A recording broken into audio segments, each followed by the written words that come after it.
Hi everyone, मी अक्षय निकम पुन्हा एकदा आपल्या नवीन व्हिडिओमध्ये. आज आपण अशा युनिक ठिकाणी आलेलो, खतरनाक सह्याद्रीच्या खुशीत आणि इतिहासाचा साक्षीदार असलेले किल्ले रायगडाच्या पायथ्याशी आपण पोहोचले. आपल्यासोबत आहे आपली ही सगळी टीम. किरण चौधरी, गणेश वेळेकर, कुणाल खरे, शंकर घुमडे, नवी मुंबई. तर अशी आपली आजची टीम आहे. आपण 6 लोकांची आपली टीम आज रायगडाची मोहीम फत्ते करायची. चला सुरू करूयात.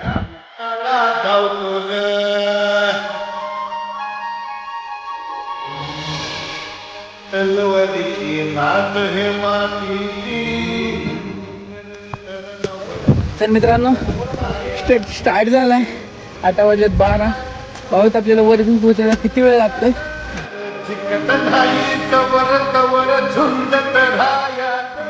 शंकर म्हणतो स्वर्गात आल्यासारखं वाटते का स्वर्गाची भेट.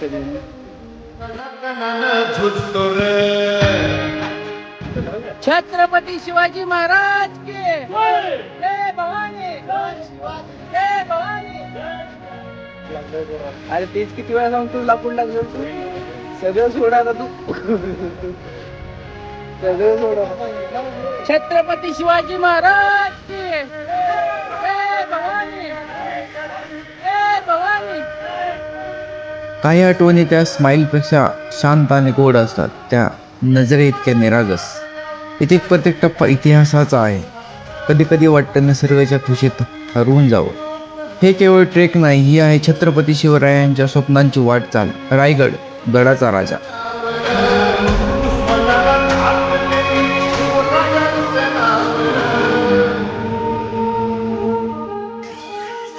नक्कीच या गोष्टीचं आपण पालन केलं पाहिजे.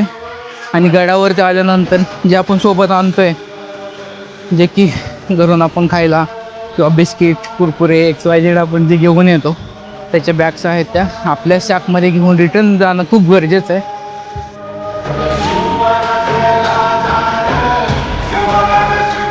जय भवानी, जय भवानी. तर मित्रांनो, माझा हा दुसरा ट्रेक आहे रायगडावरती. अजून पाठीमागच्या 23 आलो होतो, तेव्हा आपली टीम वेगळी होती. आणि ह्यातल्या काही मेंबरची पहिली ट्रेक आहे. उदाहरणार्थ गणेश पाटील दादा. मी पण फर्स्ट टाइम आलो तेव्हा खूप सारे पॉईंट मिस झालेत माझ्याकडून. आज बघूया की ह्यांच्या सूत्रसंचालनाखाली आपण काय नवीन बघू शकतो. पावसाची सरी, धुक्याने भरलेली वाट आणि निसर्गाने उथळलेली ही हिरवळ, अशा वातावरणात चाललेला हा प्रवास एका इतिहासाच्या खुशीत जात होता.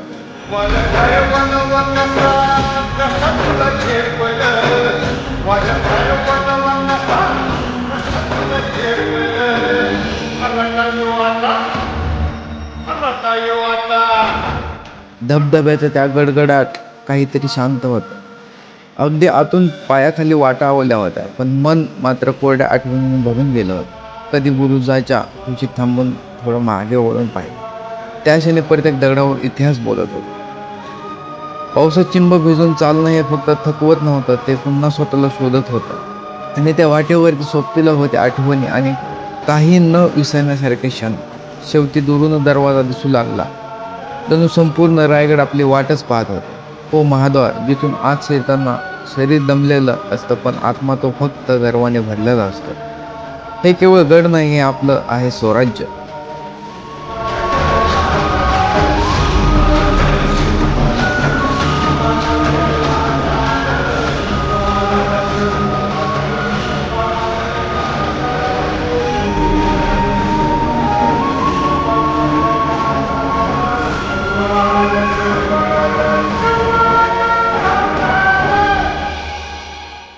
इथे छत्रपती शिवाजी महाराजांचं दर्शन झालं. त्या मूर्तीसमोर आम्ही थांबलो, डोळे मिटले आणि मन पूर्णपणे त्या दर्शनात हरवून गेलं.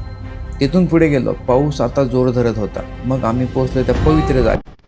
स्वराज्याचं सिंहासन गाजवलं गेलं त्या ठिकाणी. त्या दरवाजातून आत शिरताना एक वेगळीच ऊर्जा जाणवली. पावसात भिजत भिजत चिखलातून वाट करत आम्ही चालत होतो त्या सिंहासनाच्या दिशेने. आणि मग समोर दिसले महाराजांची भव्य मूर्ती. शिवछत्रपती राज्यमुद्रेच्या ठसक्यात अभय देणारी मुद्रा. मी तिथे जाऊन बसलो, डोळे मिटले आणि एकांतात स्वतःशी संवाद साधत राहिलो. एक अशी अनुभूती जी शब्दात मावणं कठीण आहे. रायगड फक्त एक गड नाही, तो माझ्यासाठी शिवतेजेचा शिखर यात्रा आहे. आणि त्या पावसात पायवाटाचा मी अनुभवलेला छत्रपती शिवाजी महाराजांचा साक्षात्कार.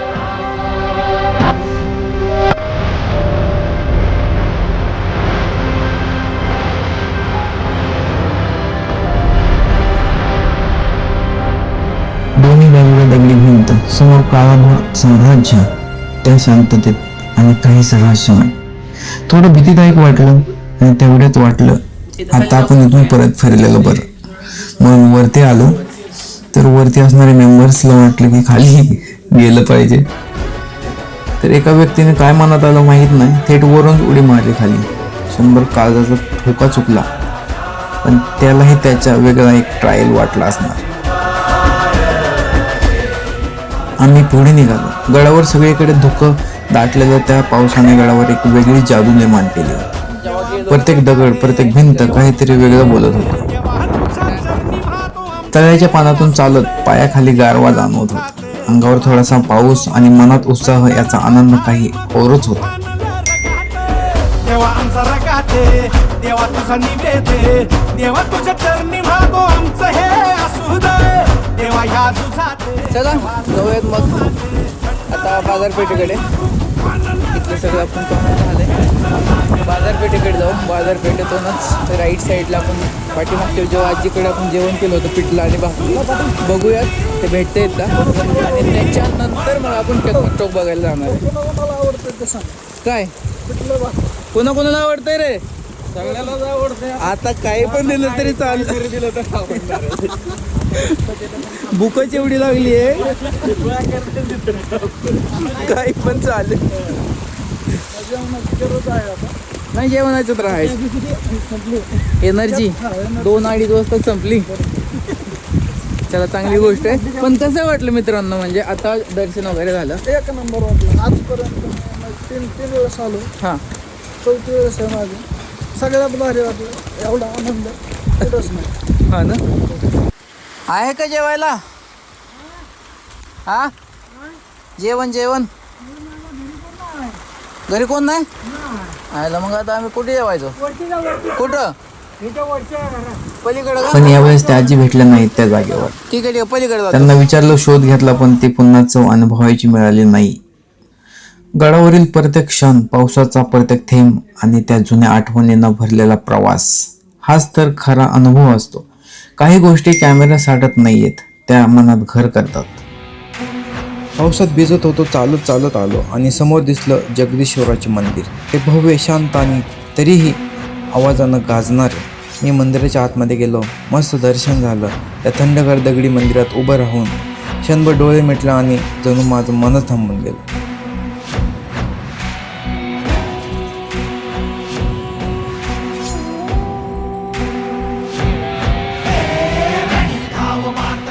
पण खरी धडक तेव्हा बसते जेव्हा मंदिराच्या समोरच छत्रपती शिवाजी महाराजांची समाधी दिसली. डमरुनाथ डळमळे भूमंडळात हो शंकरा शंकरा. त्या समाधीसमोर मी हात जोडले आणि तेथेच अंगावर काटा आणणाऱ्या आवाजात मी गर्जलो, छत्रपती शिवाजी महाराज की जय. त्या आवाजात मी नव्हतो, तो आवाज होता एका इतिहासाचा, एक जाज्वल्य स्वाभिमानाचा. रायगडाच्या मातीत, पावसाच्या थेंबात माझं मन, माझी श्रद्धा आणि माझे शिवराय सगळं एक झालं होतं. चला भेटूयात अशाच एका नवीन व्हिडिओसोबत, नवीन प्रवासासोबत.